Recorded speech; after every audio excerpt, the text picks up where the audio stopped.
Hey guys, how's it going? Right, okay, so back with more N64 games for the collection. I've got 4 new ones to show you today that I've picked up since my last video.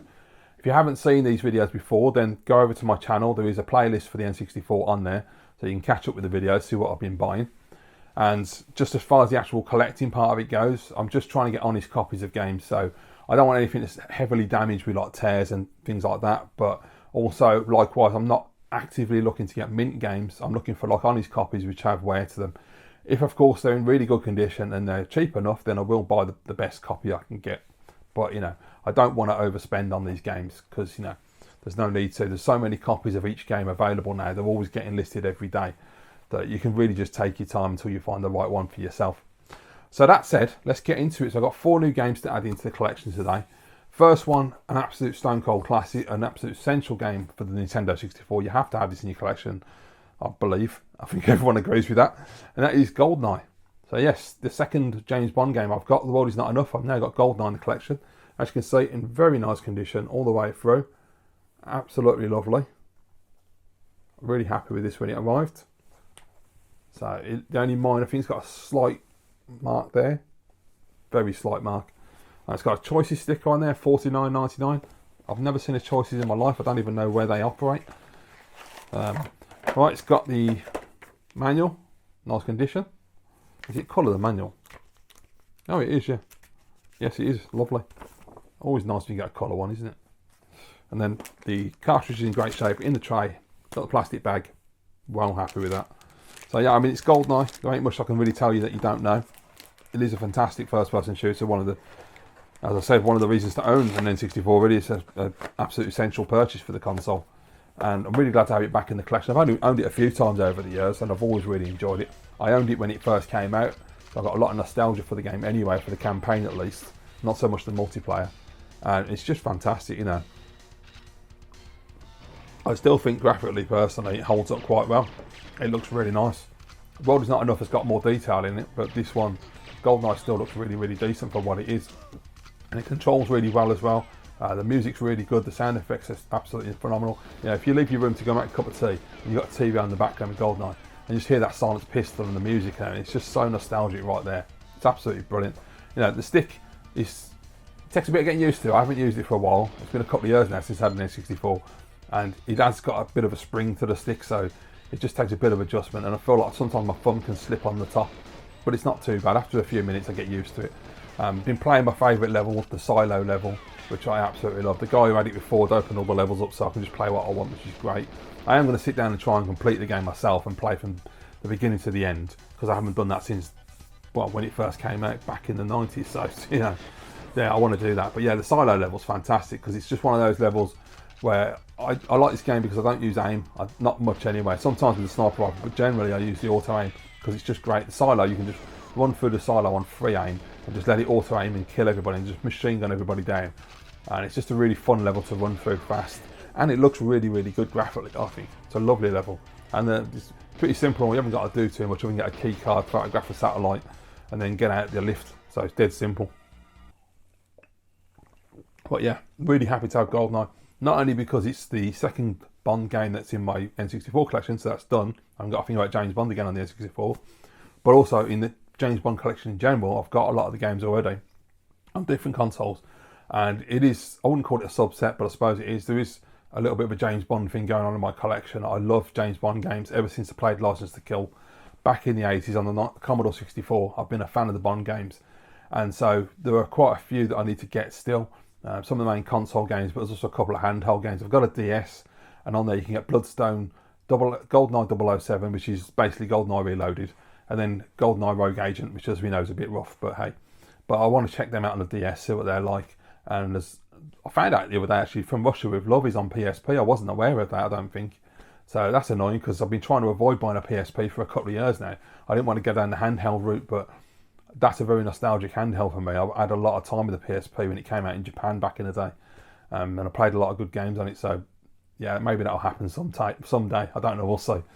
Anyway, right, next game. Next one is a game I wanted to play on the N64 for absolutely ages. Never got around to picking it up when I've had an N64 before. I finally got it and got a great deal last year. And it is Ridge Racer 64. So So a big fan of the Ridge Racer. There's certain series of games, like everybody out there, that I love. You know, for me it's James Bond, it's Ridge Racer, it's Uncharted. Those kind of games, Medal of Honor, Call of Duty, anything like that I just love. Just fun experiences. So this one is in absolutely fantastic condition. Look at that. Completely flat, absolutely beautiful, all the way around the box. Really, really chuffed with this one. Absolutely brilliant. And then the back, look at that. Absolutely cracking condition. I got very lucky with this. It just popped up and I put it on my... I think I've got a save search set for this. I had one for GoldenEye because there were so many bad copies getting listed and so many expensive copies. I just put it on a save search until I could get a good deal, which I eventually did. And I think I did the same with this one as well. I put a save search on because there's a few copies get listed, but it's not like abundant like GoldenEye. Manual, really thick manual. I mean, look at that. That is huge. It's all black and white, unfortunately. It's a bit of a shame. Cartridge as well in the bag. So I've got 2 bag games, which is very nice. I love it when you get the bags. Don't always get them, but it's a nice addition when you do. Yeah, really happy to have this one.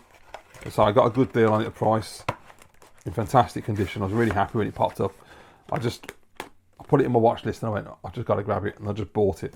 And yeah, I've sat down and played it and it's fantastic. I wasn't sure how it was going to control with the stick, if it was going to be good or not, because I'm assuming this is based on the original arcade. It seems to be. I've only played the first level so far, and that's the one that's on PS1, which is playing with the D-pad. And on PS1 it's really hard with the D-pad because your car swings left and right and you bang into walls quite easily. They've really tuned this nicely actually. The analog stick feels really tight and I've got real good control over the car, and I'm going around corners and I can do a little bit of drifting. I'm not 100% on that, I've got to practice on that, but generally the first time I played the game I got first place, so that was really impressive. And yeah, it's great, it looks really nice, the graphics are gorgeous on the game, really impressive, and the music and sound effects and the speech is all there, and it sounds great. Really, really impressed with the game. So very glad to have that one in there. You know, there are a couple of Ridge Racers I'm not fans of, you know, but not Ridge Racer Rebounded, for instance, terrible game, but this one is a fantastic one. I absolutely recommend, if you've not played it and you've always thought about getting it, grab a copy and try it, because if you're a fan of Ridge Racer, you're going to enjoy this. It's really, really fun. Yeah, very happy to have that one. I'm looking forward to the day when I can sit down, put it in my N64 and play through the whole, you know, Grand Prix or Championship, well, I can't which one it is, and just do all the races and just make the most of it, because it's a very good game. It's my kind of racing. I love arcade racing games. I can't do simulators. I can't play your Forzas and stuff. I know there was a Forza arcade version, was it Horizon? I can't get on with that. I just tend to crash a lot. Don't know why, but I much prefer like your Ridge Racer games. Okay, third game. Game that's on every system in the entire world. There's nothing this hasn't been put on to. It is Doom 64. So this is apparently custom built for N64. Has got some dipping on the box, unfortunately, but it's no major deal because it's not mega worn around the edges or anything. So it's in very nice condition indeed. Quite happy with that. There you go. So on the back of the box, I think it tells us what the situation is. It's hard to read it actually because of the lighting in here, unfortunately. Just trying to find out where it is, because I know it tells you. Yeah, there it is. Designed only for the N64, this all-new version of Doom ushers in a new era of gameplay and performance. So I assume that means they haven't used levels from other Doom games. They've just they've just coded a completely fresh game. And the first level I didn't recognise from any Doom game, so maybe it is. But yeah. So there you go. So we've got the precautions leaflet. We have the manual, of course. Is this colour or black and white? I can't remember. Unfortunately, it's black and white, which is a bit of a shame. I really wish they would have made the effort more with the colour manuals, but there you go. And then, of course, we have cartridge in the bag in lovely condition. Very happy with that. Yes, I've only had a quick go on it. I haven't had much of a chance to play this. In fact, to be honest, I played it when I was capturing the footage for this video. So I haven't had a chance to really sit down and put some time into it yet. But from what I did play, it was really good. Graphics look nice. I know it's got a reputation for being quite dark, and it is. But it does look really good. And I got to a bit where the lighting came on and it looked a lot better. Music and sound effects are spot on. I mean, it's Doom. You know, you can't go wrong. Controls are a bit weird at first. It was set up really to use D-pad because it had strafe set on the two shoulders. So the only way you can do it is by using the D-pad. You can't use this stick, and then you've got to fiddle your middle finger and do the stick trigger. It's a nightmare. So luckily you can go in the options and just change the settings. So I changed it to yellow button, left and right strafe. Then I can use the stick, shoulder buttons, for aiming, not aiming. What the hell's the shoulder button for? I don't know. Actually, I'm thinking about it. Yeah, no, that's right. I did. Yeah, I used left and right strafe on yellow. Then I had the trigger and the stick to move around. Then I was just trying to figure out how to press buttons and open doors, and that ended up being one of the yellow buttons as well. It was a bit odd. I'm gonna have to really fine tune the controls, I think. But nonetheless, from what I played of it, it looked pretty decent so far. I mean, it's Doom. You're not going to go wrong. They really can't cock up Doom, can they? At least I don't think so anyway. But yeah, great addition to the collection. So yeah, I've done really well. I mean, I'm getting some really nice big name games in the collection now. Last one I picked up, which only came recently, about a week ago, was Wave Race. So Wave Race 64. Came up for about 30 quid. I thought I'm having that. Lovely condition, as you can see, all the way around again. Very nice. Does have some wear along here and along there, but that's just general age wear, so that's fine. There you go. But other than that, absolutely cracking condition. It came from a collector as well, which helps. You know, he had a few games up for sale. It's always nice when you get fellow collectors, because you know there's a good chance they're going to be in good condition and they're going to take care when they package them. Got a poster, got the precautions, we've got the manual. Manual's in really nice flat condition. Is this yeah, this one's colour manual's getting nice. Yeah, so like, there you go, full colour. It's always nice. Really detailed. There's a lot of information there. It's a really big manual. And then, of course, the cartridge. Unfortunately, this one doesn't have a bag for it. You can buy brand new bags, but I don't think I'm that arsed, to be quite honest, anymore. I used to be. I don't know. As long as I've got the game, I'm happy and it plays. But yeah, Wave Race, decent. I've been having a go on it. I mean, it's just a jet ski game, isn't it? But you know, obviously it was famed for its water effects, and the GameCube perfected that and made it even better. It was really nice on that one. But yeah, it's pretty good. Holds up really well. Controls quite tight on it as well. You can still go in and out of the little obstacles without any problems. I didn't really have any issues playing the game.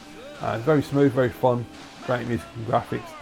Yeah, there's not a lot to say about Wave Race. I mean, you know, it's just a simple racing game, isn't it? But a very good one at that. So there you go, that's 4 new additions to the collection. As I say, there's a little playlist on my channel if you want to go and check out the previous N64 videos, see what games I've been picking up for the collection. Any more games I pick up throughout the year, I'm going to make more videos for those, so please follow along if you like the N64 and watch the collection grow. And yeah, I don't have that many games I need to pick up now. I'm not going to have a huge collection, it's going to be quite small. I just want to get the games that I really enjoy playing, and games like Ridge Racer, which I know I'm probably going to like, but I've never played before, so it'll be stuff like this. But yeah, I tend to go for the more arcadey style games and the first person shooters and platformers and things like that, and the simple racing games, which I absolutely love playing. So there you go, guys. Thank you very much for watching this video. I hope you enjoyed it, and please leave your thoughts on the games that I've shown you down below in the comments, and I'll see you in the next video.